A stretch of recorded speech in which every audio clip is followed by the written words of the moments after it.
Lucknow super জায়ান্টের বিরুদ্ধে 203 রানের টার্গেটে নেমে হার্দিক পান্ডিয়ার নেতৃত্বে মুম্বাই ইন্ডিয়ান্স 12 রানের ব্যবধানে পরাজিত হলে আইপিএলের 16তম ম্যাচে বিতর্কের ছায়া নেমে আসে।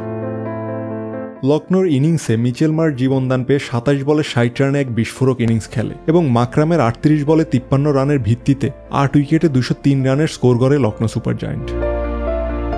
জবাবে মুম্বাই ইন্ডিয়ান্সের ওপেনিং ব্যর্থ হলেও নোমানধির 24 বলে 46 এবং সূর্যকুমার যাদবের 43 বলে 67 রানের পার্টনারশিপে কিছুটা আশা জাগলেও 17তম ওভারে সূর্যকুমারের আউটে ম্যাচের মোড় ঘুরে যায়। 18তম ওভারে শার্দুল ঠাকুরের বলে 7 রান তুলে মুম্বাইয়ের রান রেট কমতে থাকায় হার্দিক পান্ডিয়া এক বিতর্কিত সিদ্ধান্ত নেন। ধীরগতির তিলক বর্মাকে রিটায়ার্ড হার্ট আউট করিয়ে মিচেল স্ট্যান্ডারকে পাঠায়, কিন্তু শেষ ওভারে আবেশ খানের বোলিংয়ে হার্দিক পান্ডিয়া প্রথম বলে ছক্কা মারলেও পরের 5 বলে মাত্র 3 রান তোলে, যার ফলে মুম্বাইয়ের ইনিংস 5 উইকেটে 191 রানে গিয়ে থামে।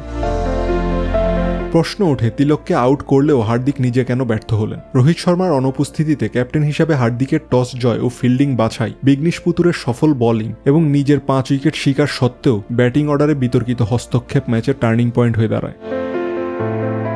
অন্যদিকে লখনৌর মার্শ মাকরামের পুনরুত্থান, দিগ্বেশ রাঠি আবেশ খানের দুর্দান্ত বোলিং এবং ঋষভ পান্তের ধারাবাহিক ব্যর্থতা সত্ত্বেও টিম পারফরমেন্সে জয় নিশ্চিত করে লখনৌ সুপার জায়ান্ট।